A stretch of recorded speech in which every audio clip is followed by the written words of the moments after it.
امام ترمذی رحمہ اللہ جو تیسری صدی کے ہیں، 1200 سال ہو رہا ہے، 1200 سال سے بھی پہلے، 1200 سال سے بھی پہلے کی بات ہے۔ امام ترمذی رحمہ اللہ کہتے ہیں ہم نے اپنے استاد امام بخاری سے سنا، امام بخاری کہتے ہیں کہ ہم نے اپنے استاد جو ہے علی بن مدینی سے سنا۔ یہ امام ترمذی رحمہ اللہ بھی ایک بڑے محدث، امام جو ہے بخاری رحمہ اللہ بھی ایک جہاں بزا محدث، ان کی کتاب صحیح بخاری تمام جو ہے کتب پر بھاری ہے، اور قرآن مجید کے بعد سب سے صحیح ترین کتاب صحیح بخاری ہے۔ وہ کہتے ہیں میں نے اپنے استاد علی بن مدینی سے سنا، وہ بھی ایک بہت بڑے محدث، وہ کہتے ہیں کہ یہاں جو حق کہی گئی ہے کہ وہ جماعت حق پر برابر قائم رہے گی، ہم اہل الحدیث، وہ اہل الحدیث۔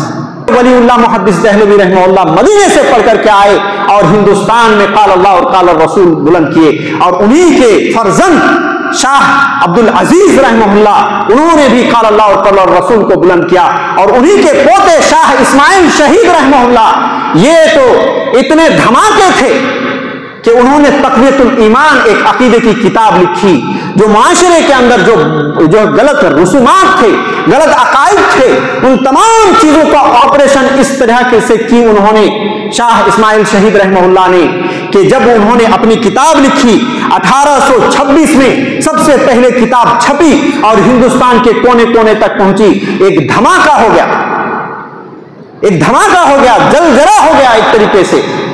اعوذ باللہ من الشیطان الرجیم، بسم اللہ الرحمن الرحیم، یا ایہا الذین آمنوا اتقوا اللہ وقولوا قولا سدیدا یصلح لکم اعمالکم ویغفر لکم ذنوبکم ومن یطع اللہ ورسولہ فقد فاز فوزا عظیما۔ تمام قسم کی تعریف، توصیف، کبریائی، بڑائی، حمد و ثنا اس اللہ رب العالمین کے لیے لائق و زیبا ہے جو ذات ہمارا خالق، مالک، رازق، مدبر، مشکل کشا اور حاجت روا ہے۔ اسی پاک پروردگار نے ہماری رہنمائی کے لیے بہت سارے انبیاء کرام علیہم الصلاۃ والسلام کو مبعوث فرمایا۔ ان تمام انبیاء کرام علیہم الصلاۃ والسلام پر لاکھوں کروڑوں درود سلام نازل ہو، اللہم صلی علیہ وسلم مبارک علیہ۔ محترم سامعین کرام، بزرگوں، نوجوان ساتھیوں، پردہ خواتین اور پیارے بچوں، پچھلے 3 جمعہ سے سلفیت کے تعارف کے حوالے سے بات چل رہی ہے، اور ہم نے یہ جاننے کی کوشش کی کہ سلفیت کیا ہے، سلفیت کا منہج کیا ہے، اور ساتھ ہی ساتھ سلفیت کے بعض نمایاں اوصاف کے حوالے سے بھی جاننے کی کوشش کی۔ آج کے خطبہ جمعہ میں انشاءاللہ العزیز ہم جاننے کی کوشش کریں گے کہ جو الزامات خاص طور سے سلفی حضرات یا اہل الحدیث کے اوپر لگتے ہیں، تو انہی الزامات کا حل اور اسی طریقے سے اس کا جواب ہم دینے کی کوشش کریں گے۔ معزز سامعین، سب سے پہلے میں قرآن مجید کی آیت سے اپنی بات کا آغاز کرنا چاہتا ہوں۔ قرآن مجید میں اور سنت رسول صلی اللہ علیہ وسلم میں اس بات کی ہدایت دی گئی ہے کہ تمام مسلمان جب وہ بات کریں تو صاف ستھری اور سچی بات کریں، جیسا کہ اللہ رب العالمین نے فرمایا یا ایھا الذین آمنوا اتقوا اللہ، کہ اے ایمان والو اللہ رب العالمین سے ڈرو، وقولوا قولا سدیدا، اور تم جب بات کرو تو ایسی صورت میں صاف ستھری اور سچی بات کرو۔ یصلح لکم اعمالکم، تمہارے اعمال کو اللہ رب العالمین درست کر دے گا، ویغفر لکم ذنوبکم، اور تمہارے گناہوں کو بخش دے گا، واللہ غفور رحیم، اور اللہ رب العالمین خوب بخشنے والا اور رحم کرنے والا ہے۔ اس آیت کریمہ میں صاف طور پر تمام اہل ایمان کو اللہ رب العالمین نے صاف ستھری اور سچی بات کہنے کی تلقین کی ہے اور حکم دیا ہے۔ اسی طریقے سے اللہ رب العالمین نے سورہ مائدہ کی آیت نمبر 8 میں فرمایا کہ وَلَا يَجْرِمَنَّكُمْ شَنَآنُ قَوْمٍ عَلَىٰ أَلَّا تَعْدِلُوا اعْدِلُوا هُوَ أَقْرَبُ لِلتَّقْوَىٰ، کسی قوم کی دشمنی تمہیں اس بات پر آمادہ نہ کرے کہ تم انصاف سے کام نہ لو. اعدلوا، تم انصاف سے کام لو. هو اقرب للتقوی، یہی تقوی کے زیادہ قریب ہے. ان اللہ خبیر بما تعملون، بے شک جو کچھ تم کرتے ہو اللہ رب العالمین خوب جانتا ہے. معزز سامعین، ان دو آیت کریمہ کے اندر اللہ رب العالمین نے تمام اہل ایمان کو صاف ستھری اور سچی بات کہنے کی تلقین کی ہے، اور ساتھ ہی ساتھ کسی جماعت، کسی جمعیت اور اسی طریقے سے کوئی بھی آدمی ہو، چاہے وہ سامنے والا دشمن ہی کیوں نہ ہو، اس کے باوجود جب ان کے حوالے سے ہم اپنی بات کریں اپنی زبان سے، جب ہم ان قوم کے حوالے سے بات کریں تو اس میں بھی ہم انصاف سے کام لیں اور اس طریقے سے جھوٹی باتیں اور پروپیگنڈے اور اس طرح کی چیزیں نہ کریں. اس بات کی ان دونوں آیت کریمہ میں تلقین کی گئی ہے. لیکن اہل الحدیث ایک ایسی جماعت ہے کہ اس کے اوپر اتنا کیچڑ اچھالا گیا ہے، یا یوں کہہ لیجئے کہ اس مسلک پر چلنے والے لوگوں کی بغض اور عناد کی وجہ سے ایسے ایسے پروپیگنڈے کیے گئے ہیں کہ ایسا لگتا ہے کہ مسلمانوں کے ذہن و دماغ میں رچ بس گیا ہے کہ یہ ایک گمراہ فرقہ ہے. مسلمانوں کے دلوں میں یہ ایک رچ بس گیا ہے کہ یہ انگریزوں کے زمانے کا پیداوار ہے. مسلمانوں کے ذہنوں میں یہ رچ بس گیا ہے کہ یہ لوگ صحیح لوگ نہیں ہیں، یہ انگریزوں کے ایجنٹ ہیں. مسلمانوں کے ذہن و دماغ میں یہ رچ بس گیا ہے کہ یہ لوگ دوسری جگہوں سے ان کے یہاں پیسے آتے ہیں، اور نہ جانے اس طرح کے بہت سارے پروپیگنڈے کیے جاتے ہیں اور ان کے خلاف بہت ساری باتیں کی جاتی ہے اور اس طریقے سے بدنام کرنے کی ہر ممکن کوشش کی جاتی ہے. اور بدنام کرنے میں بہت ساری باتیں کہی جاتی ہیں. انہی میں سے ایک بات آج میں خطبہ جمعہ میں رکھوں گا. اللہ رب العالمین مجھے صحیح طریقے سے بولنے اور ساتھ ہی ساتھ ہم سب کو نیک عمل کرنے کی توفیق عطا فرمائے. سلف صالحین کے راستے پر گامزن اور صراط مستقیم پر استقامت عطا فرمائے. معزز سامعین، وہ ایک چیز کیا ہے؟ وہ یہ ہے کہ کہتے ہیں کہ یہ ایک نئی جماعت ہے. سلفی جماعت، اہل الحدیث جماعت ایک نئی جماعت ہے، اور کہتے ہیں کہ یہ انگریزوں کے دور میں پیدا کیا گیا ہے. ان کے ایجنٹ ہیں، انہی نے ان کو جو ہے بنایا تھا، اور اس طریقے سے وہیں سے اس کی پیداواری شروع ہوئی ہے. اس سے پہلے ان کا وجود ہی نہیں تھا. یہ ایک ایسی سفید جھوٹ ہے جو اللہ رب العالمین ان لوگوں پر رحم کرے کہ جو لوگ اس طرح کی باتیں کرتے ہیں. معزز سامعین، لوگوں کو یہ حکم دیا گیا ہے کہ وہ سچی باتیں کرے، چاہے کسی قوم کی دشمنی ہی کیوں نہ ہو، اس کے بعد بھی وہ انصاف سے کام لیں، اس بات کا حکم دیا گیا ہے. لیکن اہل الحدیث کے حوالے سے بہت زیادہ اس طرح کے چیزیں پائی جاتی ہیں. معزز سامعین کرام، سب سے پہلے ہم یہ جانیں کہ اہل الحدیث کیا ہے، اس کا معنی کیا ہے. اہل الحدیث کون ہے؟ اہل کا معنی ہے والے، اور حدیث کا معنی ہے قرآن، حدیث اور نہج صحابہ کو ماننے والے. آپ یہ کہیں گے کہ ارے ہم تو یہ سمجھ رہے تھے کہ یہ اہل الحدیث کا مطلب ہے حدیث والے، یہ تو قرآن بھی نہیں مانتے. اور بہت سارے اسکالر یہ بتاتے ہوئے بھی نظر آتے ہیں کہ اہل الحدیث قرآن کو نہیں مانتے، صرف حدیث کو مانتے ہیں. یہ ایک آج کا طالب علم کھڑا ہو کر کے کہہ رہا ہے کہ قرآن والے، حدیث والے اور سلف صالحین کے راستے پر چلنے والے کو اہل الحدیث کہا جاتا ہے. آئیے میں اس کی بھی دلیل دوں. معزز سامعین، سب سے پہلی چیز کہ اللہ رب العالمین نے قرآن مجید میں 8 جگہوں پر قرآن مجید ہی کو حدیث کہا. 8 جگہوں پر قرآن مجید ہی کو اللہ رب العالمین نے حدیث کہا. جی، انہی میں سے ایک جگہ ہے اللہ رب العالمین نے فرمایا اللہ نزل احسن الحدیث کتابا متشابہا، کہ اللہ رب العالمین نے بہترین کلام نازل کیا ہے. اللہ نزل احسن الحدیث، اور یہاں حدیث سے مراد کیا ہے؟ قرآن مجید. اللہ رب العالمین نے قرآن مجید ہی کو حدیث کہہ دیا. اسی طریقے سے اللہ رب العالمین نے ایک جگہ فرمایا فَبِأَيِّ حَدِيثٍ بَعْدَهُ يُؤْمِنُونَ، تو اس کے بعد اور کون سی حدیث پر یہ لوگ ایمان رکھیں گے۔ یہاں بھی جو حدیث کا لفظ آیا ہے فَبِأَيِّ حَدِيثٍ، یہ جو حدیث کا لفظ ہے یہاں پہ حدیث سے مراد نبی صلی اللہ علیہ وسلم کے قول فعل نہیں، بلکہ حدیث سے مراد قرآن مجید کی کتاب قرآن مجید ہے۔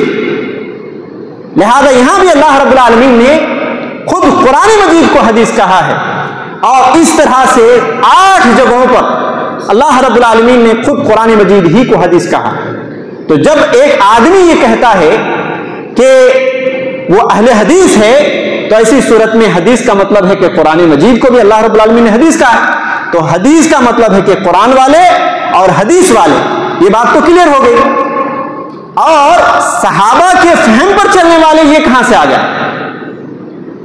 آپ کو یہ معلوم ہونی چاہیے، بلکہ جو لوگ علماء ہیں ان کو خوب اچھی طریقے سے معلوم ہے کہ حدیث کی 3 قسم ہیں۔ ایک قسم مرفوع، جس کی نسبت نبی کریم صلی اللہ علیہ وسلم تک پہنچتی ہے، اس کو مرفوع حدیث کہتے ہیں۔ اور دوسری قسم ہے موقوف، جس کی نسبت صحابہ کرام رضوان اللہ علیہ مجمعین تک پہنچے۔ آپ یوں عام فہم زبان میں یوں سمجھ لیجئے کہ صحابہ کے قول و فعل کو موقوف حدیث کہتے ہیں، اور صحابہ کے بعد جو تابعین ہیں وہ تابعین کے قول و فعل کو مقطوع حدیث کہتے ہیں۔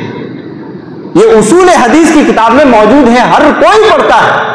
لہذا ایک آدمی جب اہل الحدیث کہتا ہے تو اس کا مطلب کیا ہو گیا کہ وہ مرفوع حدیث کو بھی مانتا ہے، موقوف حدیث کو بھی مانتا ہے، اور مقطوع حدیث کو بھی مانتا ہے، قرآن مجید، سنت رسول اور اسی طریقے سے صحابہ کے نہج پر اور صحابہ کے قول و عمل کو بھی مانتا ہے۔ یہ بات ہو گئی اہل الحدیث کا مطلب۔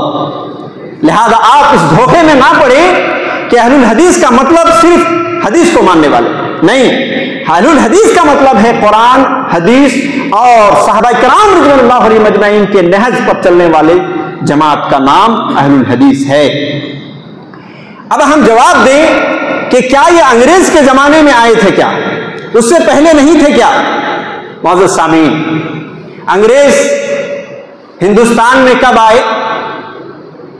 انگریز ہندوستان میں کب آئے اور خاص طور سے دہلی میں کب آئے؟ دلی میں انگریز 1857 میں، 1850 پر 7 میں انگریز دہلی میں آئے تھے، اور دہلی کے مشہور و معروف محدث اور مصنف اور کبار علماء میں شمار ہونے والے شاہ ولی اللہ محدث دہلوی رحمہ اللہ ہے۔ اور یہ بات میں آپ کو بتا دوں کہ یہ وہ شخصیت ہیں کہ حنفی علماء بھی اس کی طرف نسبت کرتے ہیں اور اہل الحدیث علماء بھی اس کی طرف نسبت کرتے ہیں۔ حدیث کی جو سندیں ہیں نا، تو انہی کے ذریعے سے مکے تک پہنچتی ہے سند۔ اگر اہل الحدیث یا کوئی بھی عالم اگر اپنی سند سے کوئی حدیث بیان کرے تو ایسی صورت میں وہ سند جاتے جاتے ولی اللہ محدث دہلوی رحمہ اللہ تک پہنچے گی، اور وہاں سے سیدھے عرب اور عرب کے علماء تک پہنچے گی، اور اس طریقے سے دھیرے دھیرے پھر نبی صلی اللہ علیہ وسلم تک پہنچے گی۔ تو یہ ولی اللہ محدث دہلوی رحمہ اللہ، یہ جو حنفی بھی جو ہے ان کی طرف اپنی نسبت کرتے ہیں اور اہل الحدیث بھی نسبت کرتے ہیں، اس کی وجہ کیا ہے؟ یہ اپنے دور کے بہت بڑے جو ہے عالم دین تھے اور حنفی علماء میں سے تھے، حنفی علماء میں سے تھے جی۔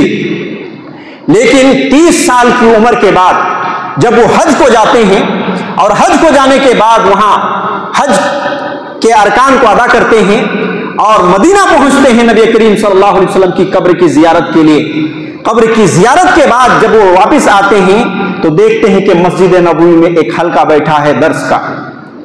وہاں ایک بزرگ حضرت اس دور کے جو ہے محدث تھے، جن کا نام کیا تھا؟